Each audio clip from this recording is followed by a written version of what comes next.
السلام عليكم. اجيو البنات نشوفوا نديروا واحد المسمنات عب العجينه ديال المسمن. كتجي بحال عجين مورق، كتجي مقرمشه والداخل ديالها خاوي، ويعني صحيين بالعماره ديالهم وبالقرمشه ديالهم، كيجيو ما شاء الله من اروع ما يكون. وانتم تشوفوا معايا كيفيه التحضير والمقادير وكيفاش كيجيو تبارك الله ما شاء الله مقرمشين وخاويين من داخل على هذا الشكل هذا كما كتشوفوا معايا. هنا راه كان باقي حامين الله خرجت من الفران. وهنايا البنات بسم الله ندوزو كيفيه التحضير والمقادير. هنا كان الناحيه ديال الحشوه عفوا، يعني كتبقى اختياريه. انا عديت مع البصل نباتي وجوج ديال الجزرات محكوكين وقليل من الفلفل اخضر اللي عنده الاحمر ملونات، يعني حتى هو يديروا ماشي مشكل. التمره كتبقى على حسب الرغبه اي واحد. انا ما كنكثرش الفلفله، يعني ما كتعجبنيش بزاف لاخ في التمره، ما كنكثرهاش. كثرت الجزر والفلفله ما كثرتهاش. هنا كنضيف قليل من الكفته كما كتشوفوا او اللحم مفروم، الملح، كركم، كيبقى كلشي على حسب الرغبه اي واحد. قليل من الابزار او الفلفل الاسود.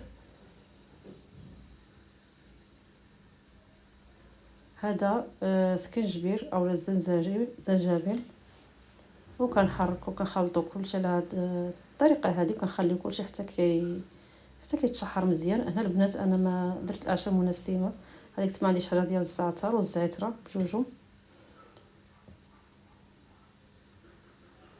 وزيد شويه ديال الفلفل الاحمر، الفلفله الحمراء التحميره، وكنطيب كلشي كنشحر كلشي مزيان على هاد الطريقه هذه.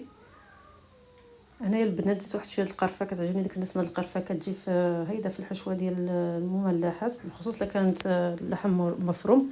مازال الا كان الدجاج ولا لا درت شي حاجه بحال هكا ما كنديرهاش. الحق هذه ملي كتكون اللحم مفروم كتجي مزيونه كتعجبني. وهنا البنات في الاخر زدت الشعريه الصينيه على الطريقه هذه كما كتشوفوا، يعني سلقتها درتها في الماء طايب وخليتها وضفتها مع الخليط كما كتشوفوا، وخليت الحشوه تبرد. الحشوه وجدتها هي الاخرانيه، حيت انا ما غاديش العجينه يعني غادي نديرها في العجانه، يعني دغيا كتوجد. هنا البنات عندي جوج كيسان ديال الدقيق الابيض وكاس من الفينو اللي كتعرفوا اللي كنضيفوه مع العجين. وعندي قليل من الخميره ديال عفوا ما درتش الخميره، درت غير الملح وواحد راس معلقه صغيره ديال العسل. ما درت لا خميره الحلويات لا خميره العجين كما كتشوفوا. هنا البنات عجنت العجينه ديالي وقطعتها على هذا الشكل هذا وخليتها ترتاح. دابا غادي ندوزو نديرو واحد الخليط كيجي رائع، كيعطينا القرمشه داك الرغيفات ديالنا. هنا البنات ذوبت الزبده على هذا الشكل هذا، خليتها حتى بردت وضفت عليها مايزينا. ضفت معلقه صغيره، جوج معالق صغيرين، هي معلقه كبيره تساوي معلقه كبيره على هذا الشكل هذا، وخليتها جانبا. هذيك الزلافه عندي فيها الزيت عاديه، نور الشمس عاديه، وهذيك عندي فيها داك الخليط اللي عدلت مايزينا والزبده.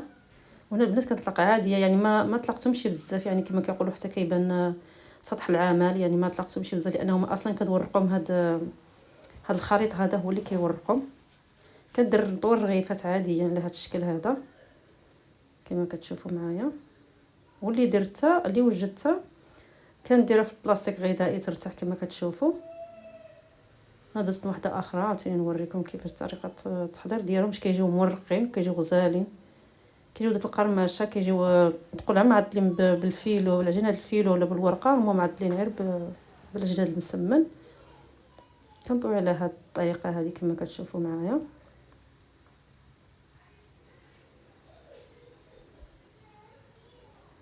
هنا كندوز نعدلو وحده اخرى. انا تقريبا درتهم معكم كاملين، ولكن زربت الفيديو شويه كما كتشوفوا.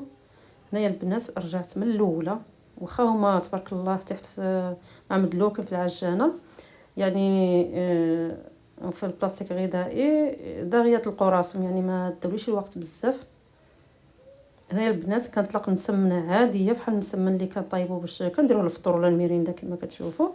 وكندير فيها الحشوه ديالي على هاد الطريقه هذه كما كتشوفوا، على الشكل طولي، على كما كتشوفوا بحال هكا. هذه درت الاولى ودرت الثانيه. شوف الا بغيتو كديرها رقيقه يعني ما كديرش بحال هكاك يعني الحشوه بزاف راه كتخرج لكم ثلاثه. انا درت الحشوه شويه عامره اكثر، كل مسمنه خرجت لي جوج، وكل جوج تبارك الله كل وحده خرجت لي تبارك الله شي 8 د الوحدات. يعني كل مستطيل خرج لي 8 ديال القطع ديال الرغيفات كما كتشوفوا معايا على هذا الشكل هذا. ديك مع شويه ديال البرتكان، ديك الخليط ديال الزبده مذوبه يعني بحال لي اجمد، بحال لي جمد ما بقاش سايح. كنحس به من الرغايفه ما كيخرجش يعني واخا كما كتشوفوا راه هو فين هو باين صفار يعني كيبقى بلاصتو ما كيسيحش، لان بحال لي جمد. هذاك هو اللي كيجعل باش كتجي العجين مورقه، كتجي العجينه مورقه من داخل. هاد البنات عرفتي كنولي ندير معكم واحده اخرى كما كتشوفوا على هاد الطريقه هذه. يعني انا ما طلقتهم حتى شي حاجه، ما ديك يعني ديك اللي كيبقى كنقطعو. هانتوما كتشوفوا هذه وقيله كانت الثالثه هذه كانت، هما كانوا 4 الرغيفات.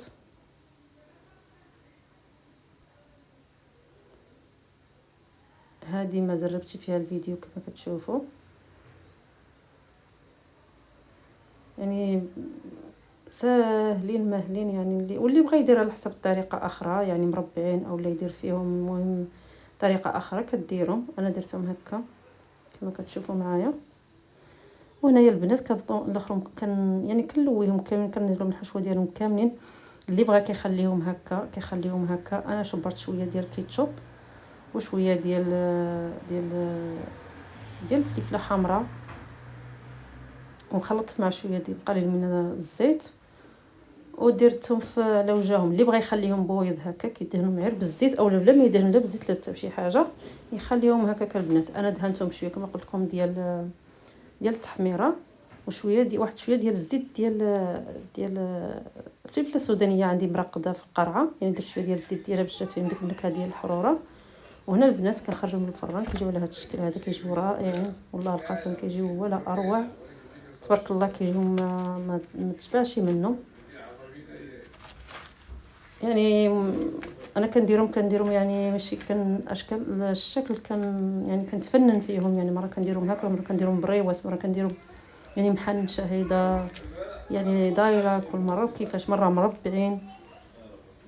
وكنتمنى البنات هذا الفيديو يعجبكم، وهذا زعما يعني معتمدين في هذا الوقت هذا، دابا جاي رمضان ان شاء الله يا رب الحبيب. كيجيو مقرمشين كيجيو غزالين، وتا الا بقاو البنات كيجيو حيت كيجي فيهم لا عجينه حتى شي حاجه، كيجيو من داخل خاويين، كيجيو فيهم مع الحشوه. وكما كتشوفوا ديك يعني التقرمشه ديالهم باينه خاويين من داخل. هانتوما كما كتشوفوا يعني ما فيهمش العجينه اولا ديك الاخرى غليظه، يعني واخا كيبقاو كيصبحوا مقرمشين. والله الا بقاو واحد 3 بقاو يصبحوا في الطبسيل مقرمشين، يعني كما تقول عاد طيبتيهم دابا. هنا البنات كنتمنى الفيديو ينال الاعجاب ديالكم. باقا كنزيد نبين شنو كيجيو في الحقيقه. عجبوني قلت نشاركهم معكم على هذه الطريقه هذه مع كما قلت لكم ماجي رمضان. وهنايا البنات انا قلت لكم الا بغى اللي ما يدير لهمش ديك التحميره بلا ما يديرها لهم. كنتمنى الفيديو ينال الاعجاب ديالكم البنات.